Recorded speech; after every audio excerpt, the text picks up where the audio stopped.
Hello, everyone, and welcome to our lecture on the poetry of Emily Dickinson. Emily Dickinson is one of our primary American poets.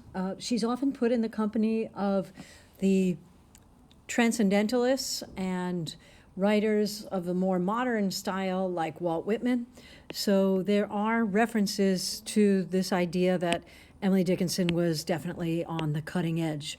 Whether she, let me see if I can make this a little more narrow, whether she had some of the transcendental ideas of Emerson and Thoreau, or she was along the lines of a modern poet like Walt Whitman in her free writing, her conversational tone, the concepts that she addresses, and the language that she uses, which is very common, language of people. Now, the three poems that we're going to be looking at, and she never really gave titles to her poetry. Instead, they just simply became the opening lines of her poem. In terms of her life, you never know, right? Okay, thank you so much. Have a good afternoon. I find it interesting that we don't really have a lot of pictures of Emily Dickinson. This happens to be one of hers. She was a bit eccentric. Now, I think you guys know what the word eccentric means. That means sort of a little bit unusual or a little bit strange. All of her life was spent in Massachusetts, in Amherst, Massachusetts, and she did go to college for a short period of time at Mount Holyoke. At that time, it was a female seminary. But she left for unknown reasons. It could have been because she was questioning her faith, questioning her belief in her religion, which was rather taboo at this time. Look at her birth and death dates, 19th century. At some point, though, it seems as if she had retreated in the future from the world. And the first one, if you were coming in the fall, the you is never named. But let's make an assumption that she's talking about a particularly special loved one. And what she captures in this poem is the frustration that is involved with waiting. Now, it's not so hard to wait for something when you know that there's a finite period of time. But in this particular poem, she does not know when she's going to be reunited with her loved one. So if she knew that it was going to be in the fall, or if she knew that it would be after a year, or if she knew that it would be after centuries, or if she knew they'd be together for the afterlife, then she could handle it. It's the not knowing, the uncertainty. As Tom Petty says, the waiting is the hardest part. Uncertainty is the worst part because she doesn't really know when they're going to be reunited. So she begins, if you were coming in the fall, in other words, if I knew that you were coming just in the next season, you're coming in September, let's say, then I'd brush the summer by with half a smile and half a spurn as housewives do a fly. So we can see right there, we're talking about a simile. When she uses the expression that she would brush the summer by as housewives do a fly. Okay, now I'll just put that off on the side. If I knew that you were coming in the fall, then that would be great. I would just look at the summer almost as if it were an annoying fly, and I would just brush it away, just like housewives do. They just brush a fly aside. That's what I would do for this summer.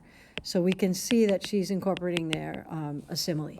If I knew that you were going to come in a year, I would take every single month and I would wrap it into a ball and stick it in separate drawers in my bureau. Okay, if I knew that it was a year, I'd put January, February, March, April, blah, blah, blah, blah, blah, all in separate drawers. If I knew that it was just going to be a number of centuries, then I would just count those centuries on my hand and I'd subtract them from my fingers until I wound up in the land down under, in Van Diemen's land. If I knew it was centuries, I could handle that. I would just keep subtracting as the centuries went by. If I knew that we were going to be together in eternity, that when this life was out, that yours and mine should be, I would take my life and I would toss it like a rind. Now, I don't know if you guys remember what a rind is, but her life, she would just throw it aside.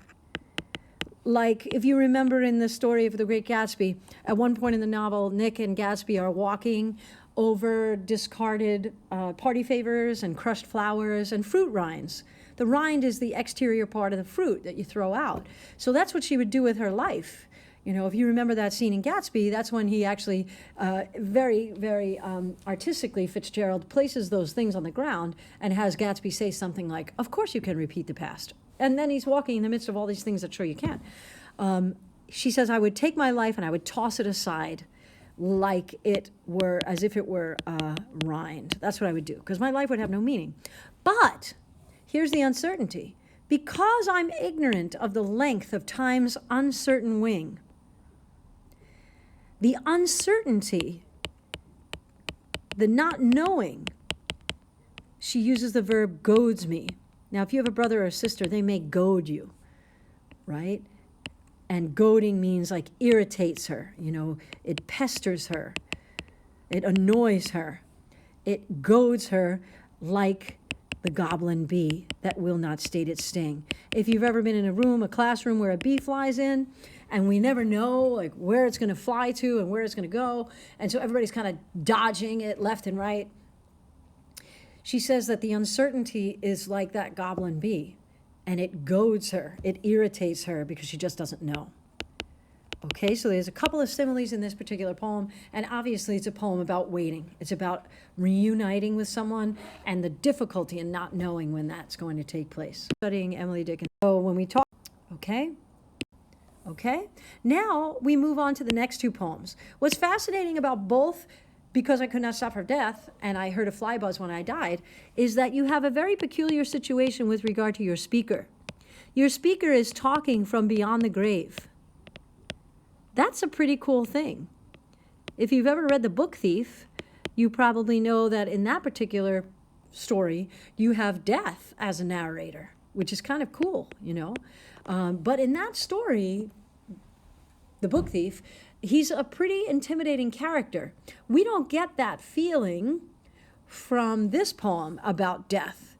A lot of times people will call death the Grim Reaper, and he's often pictured with a long black cloak and a sickle, right? And even in the Christmas Carol, you know that it's the ghost of Christmas future, and it's just kind of like really intimidating and frightening.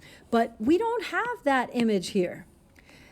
She will give, Emily Dickinson, or this Emily Dickinson as a writer, will give death human qualities, so we do have personification here. But death is not something to necessarily fear. He kindly stops for her. He's very civil to her. He doesn't rush. So death is just like this sort of courteous gentleman who's come by. He's very civil. He's very kind. And basically what he's going to do with her is they're going to go for a very pleasant carriage ride. So this is not a scary poem at all. We start with the opening line, because I could not stop for death, he kindly stopped for me. We can certainly make an assumption here that the speaker was too busy living life.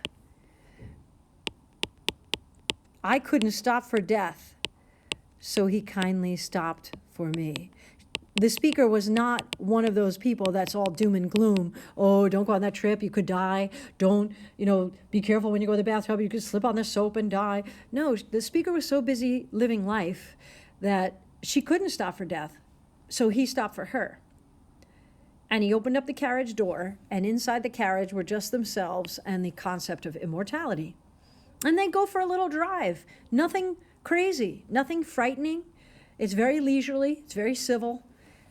And they wind up passing a couple of locations that turn out to be symbolic. We pass the school where the children played at wrestling in a ring. We pass the fields of gazing grain, and then we pass the setting sun.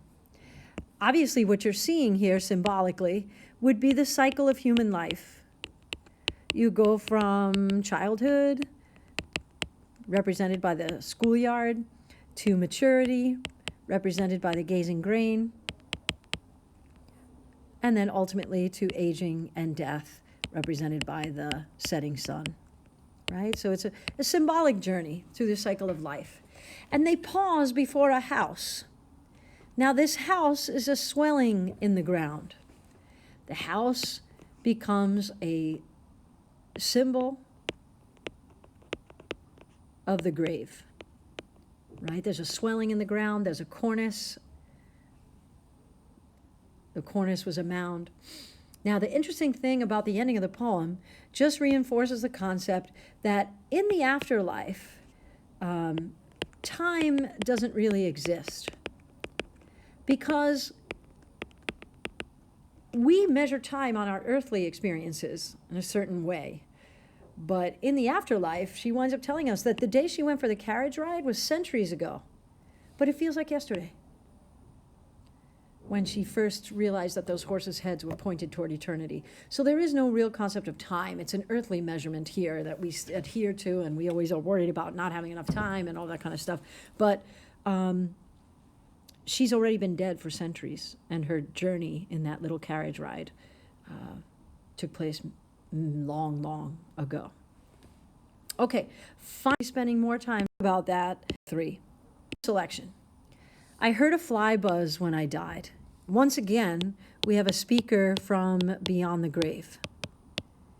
This is a speaker who is currently in the process of dying. And when you look at the word or the idea, the creature of a fly, it automatically connotates or you imagine sort of negative images. A fly is a real nuisance. It's an irritant. It's an annoyance.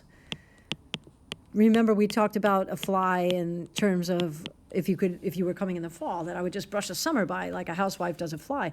Flies feed on dead flesh. They feed on moldy foods and things like that. And so when the speaker dies and the only vision the speaker gets is of this annoying creature, you wonder if on some level Emily Dickinson is saying something to undermine the concept of faith and glory and the passing of one realm of life to another. Well, let's see what happens. I heard a fly buzz when I died. The stillness around my form was like the stillness in the air between the heaves of a storm.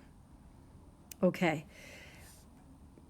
Today, a lot of times people die in a hospital, unless we're talking about an accident, or they die in a nursing home. But a long time ago, especially in the 19th century, people died at home.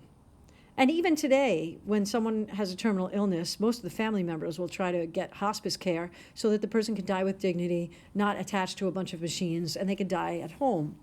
So the stillness in the speaker's room is so heavy. It's like the calm in between the heaves of a storm. And there's people, there's visitors in that room. There are friends and family in that room as the speaker is coming to take her last breath.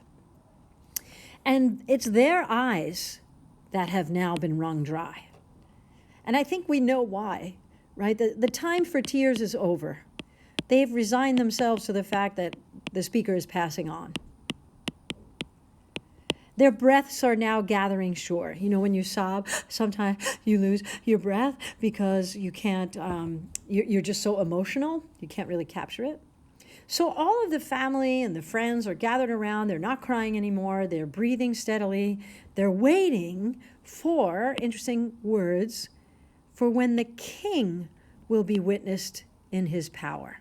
So everybody's waiting for the glory of the Lord.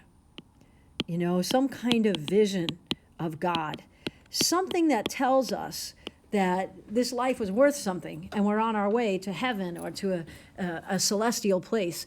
Some people talk about seeing the light at the end of the tunnel, and if they have a near-death experience or an afterlife experience, they come back and they talk about the light and how warm it was and how it was just filled with beauty. So everybody's kind of waiting for the arrival of God. Now, the speaker is ready also. The speaker says, I willed my keepsakes, the portion of me that it could make assignable. So she has already bequeathed her goods through the form of a will. So she gave this to Uncle Marty and this to Uncle Joey and this to Aunt Josephine. She's already bequeathed her possessions in her will, whatever was assignable. So she's ready. And then,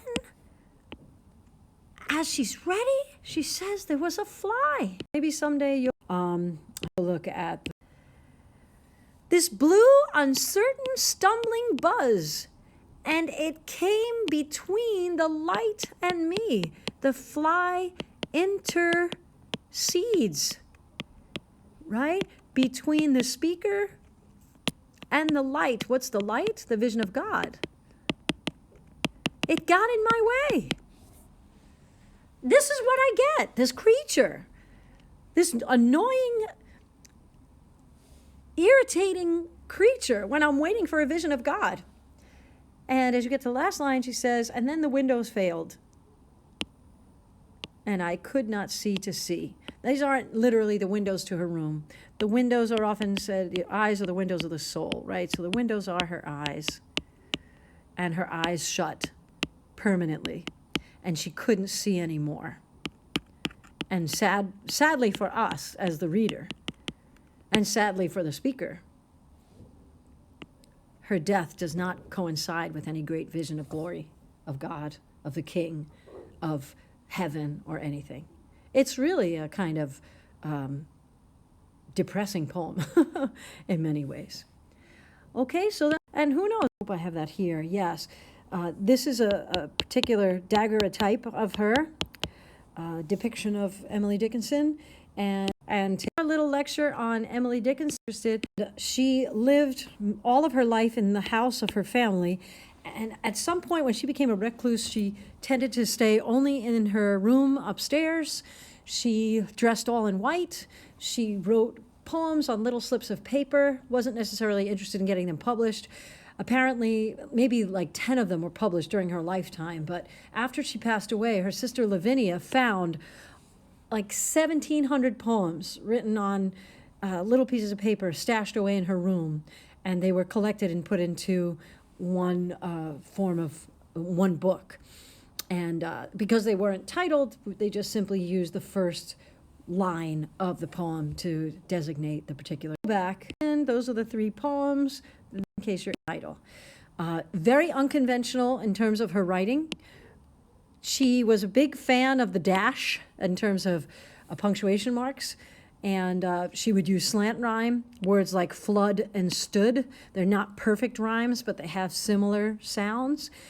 Some of her lines, I know I said before that she kind of writes in free verse, but some of them were organized in 6 syllables or 8 syllables, which very much mirrored the kind of scansion or the kind of meter that you would see in Protestant hymns, the songs that you sing at church. And her themes ran the spectrum, but many of them dealt with love, as you'll see from the 3 we do, and certainly with death and the concept of faith. Okay, we'll take a look at personification, definitely simile. I think there might be metaphor in the 3 that we've chosen, but this is some of the background.